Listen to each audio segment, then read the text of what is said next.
As long as you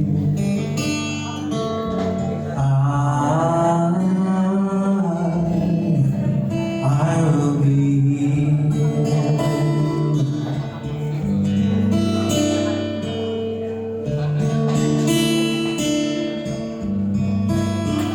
Pinag-uusapan na po nila yung mga pamanang lupa, mga bahay ng Diyos. Alright, let's give them a big round of applause. At this time, If you wake up and the future is all clear. and here's another love letter from our bride para po sa kanyang mga magulang. Dear Daddy, sabi nila, Daddy's girl ako. Simula bata pa lang ako, kayo na agad ang takbuhan ko. Nagpapatahan sa akin, tagapagtanggol, parang nagsilbi ko kayong diary dahil sa sobrang open ko po sa inyo. Sa inyo rin po ako humihingi ng payo. Kulang na lang po gumawa ako ng life advice na libro para may babalik-balikan ako. Pag sinabi po ang salitang ama, naiisip ko po kayo at ang pagiging malakas ninyo. Di dahil sa muscles, pero dahil sa pagkakayod kalabaw ninyo. Pagbubuhat ng feeds, paglalagi sa tirik ng araw, alikabok sa pwesto, at pag-aalaga ng baboy. Oink, oink. May nakasulat po. Kahit papag-uwi ninyo, maaamoy at madungis kayo, para sa akin kayo pa rin po ang pinakagwapo. Sunod po si Drex. Naalala ko po noong mga bata pa kami, kayo ang nagturo sa aming manalangin. Tuwing gabi, kasabay namin kayo ni Brian magdasal bago matulog. Pag naman nakakatulog kami sa sala, ay bubuhatin ninyo kami papuntang kwarto. Minsan nga lang, nagtutulog-tulugan po ako. Alam mo na, Daddy. Noong panahon din pong yun, tinititigan ko kayo ni Mommy at naiisip ko, ayaw kong magbago ang itsura ninyong dalawa. Ayaw ko kayong tumanda.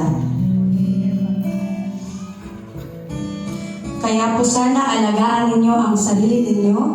Hindi na tayo pabata. Di po ba sabi niyo gusto nyong pasanin sa balikat ninyo ang mga magiging apo nyo? Hayaan niyo po kung ikaloob ng Diyos, panalangin ko sana ay biyayaan kami. Maraming salamat, Mommy at Daddy, sa lahat-lahat, sa pagsusunikap ibigay ang mga pangangailangan naming magkakapatid, sa mabuting asal na babaunin namin saan man kami naroon. Daddy, dyan ka lang. At tawagin naman natin si Mommy. Many women do noble things, but you surpass them all. Nakuha ko po to sa Proverbs 31. Pero lahat po ng nakasaad doon ay katangian ninyo.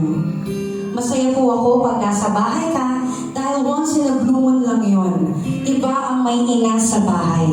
Pakiramdam ko po komportable pag nandyan ka. Lagi kompleto ang bahay, laging may pagkain. Kakampi namin kayo sa lahat. Kayo pa ang unang umiiyak pag may nananakit sa amin. Ngayon po may asawa na ako, kayo ang inspirasyon ko. Napapatanong nga po ako sa sarili ko, kung kaya ko ba maging gaya ni Mommy, tipong suko ang lahat sa kasipagan ninyo. Madaling pa lang ay gising ka na, bihira ko kayong makita ni Daddy na nagpapahinga para lang sa pamilya. Hindi kayo nagkulang bagkos, sobra pa. Salamat sa Panginoon dahil isinilang ako sa magulang na gaya ninyo ni Daddy na may malaking pananampalataya sa Diyos. Kaya po siguro bihira kayong mag-worry dahil malaki rin ang tiwala ninyo sa Kanya.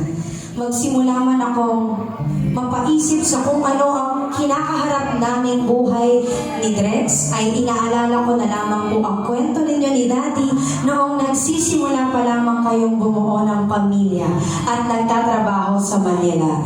Panahong gusto niyo nang pero ibibili na lang ng diapers. Ika ninyo dumating din sa puntong 20 pesos na lamang ang pera ninyo. baka sakali ang 10 piso ay pinangtaya sa loto.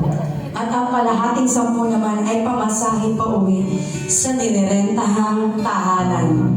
Kaya po lagi ninyong sambit, God provides. Dahil sinong mag-aakalang mananalo kayo ng 5 numbers? Nagkakahalagang 20,000 na noon ay talagang malaking halaga. Balato naman natin. Hindi man kayo humihingi ng kapalit sa akin, pero nais ko sanang masuklian muna kayo sa lahat bago ako mag-asawa. Pero hindi naman matatapos ang pagiging anak ko sa inyo. Mag-asawa man ako. Nagmamahal, GM. A big round of applause.